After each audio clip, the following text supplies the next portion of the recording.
Joining me now in an exclusive CNBC interview is the senator who led negotiations on the CHIPS Act, Maria Cantwell, the Democrat from Washington State and chair of the Senate Commerce Committee. Senator, welcome. Thank you.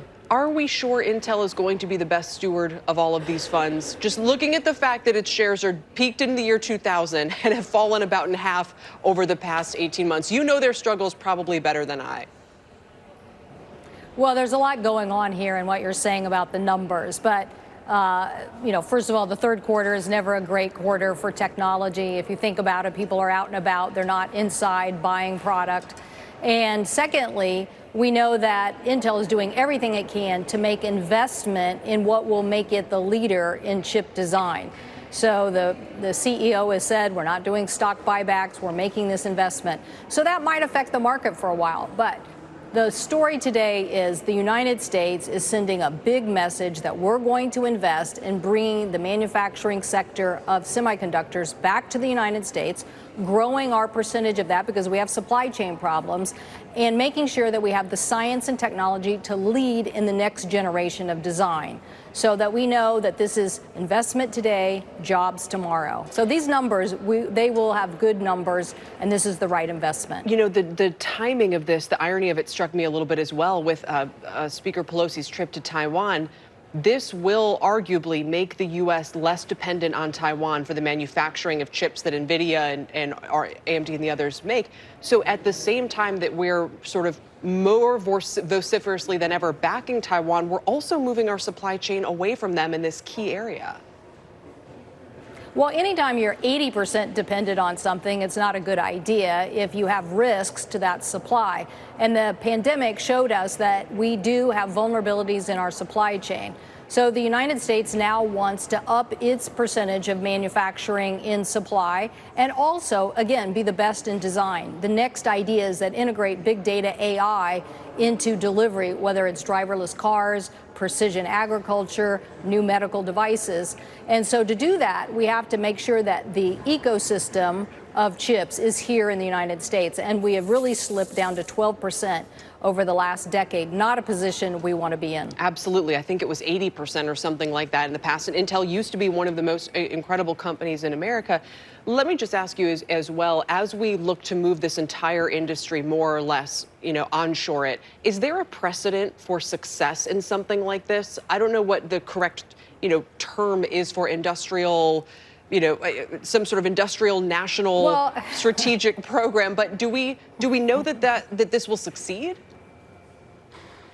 Well, this is really about investment. This is about an investment tax credit, which we've done investment tax credits for solar and wind, and we can see that we've created more of that economy here. We're really investing now in that for the smart grid so that our grid system can integrate. At the White House ceremony was an entrepreneur talking about concurrent. I think that was the name of it, concurrent or current, maybe just concurrent. But he's come up with a technology that basically can recharge cars on the spot without infrastructure, the physical infrastructure around. So great idea.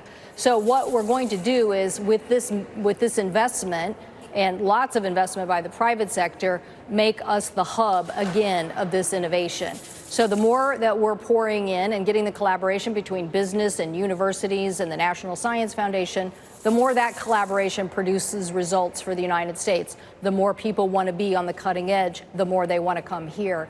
So it is really trying to turn the tide and basically saying there's a new day in America when it comes to semiconductor manufacturing, and that day is going to be an investment by all of us to make sure that we continue to lead in this particular area. I hope you're right. I hope it works. It reminds me a little bit of, who is it, Kaiser during World War II, who had to pivot from, pivot into shipbuilding and managed to do, just pull off these incredible feats of engineering in a very short period of time with a big program behind him.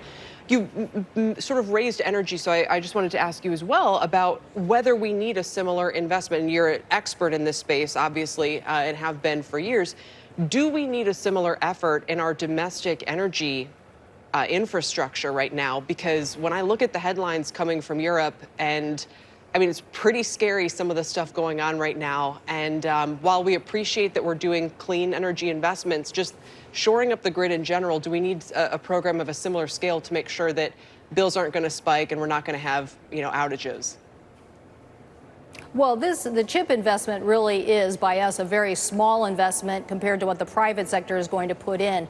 And the reason why is it even necessary is because the types of incentives being offered by Taiwan and Korea and now even Europe, we have to be competitive in making sure that that manufacturing base does remain in the United States. And on energy, while we have made similar investments in the ITC, one of the things that we just passed here in the Senate is on the way to the House is to further incent the movement towards a sustainable aviation fuel. This is a big part of emissions, a big part of our transportation fuel sector cost. We know that it's too costly. It raises prices on people. So if we can make a transition to cleaner, more sustainable aviation jet fuel, that will be a big change in the economy. So the CHIPS bill that we passed, CHIPS and Science, has an investment in our national labs to look at test bed technology, that is technology that can be deployed and scaled like advanced aviation sustainable fuels and other concepts that actually small nuclear reactors, a whole variety of things that will be part of the next generation of energy to help us diversify off of more, polluting energy sources. So yeah. we just know this about the United States. If you invest in innovation, chances are, and even if you think about it, the natural gas innovations that have happened because of, government R&D that led people to understand what was next with natural gas. I'm going to hear from the industry after. Now, wait a minute. It wasn't just the government. No. Well, it's not just them. It's a partnership, but it's always a partnership. And that's what's so unique about the United States is that we have a partnership. The things that can't be done by the private sector that are harder to tackle, we take those on, whether that's at DARPA or the Department of Energy or other places. But yes, there's a lot of technology. This great report that Ernie Moniz and Bill Gates wrote a couple of years ago, the Next Generation Energy, kind of cites a lot of the technology developments that are going to happen and how we can take advantage of them. All right, Senator Cantwell, thanks for all your time today. It's great to have you. Thank you. Joining me from Capitol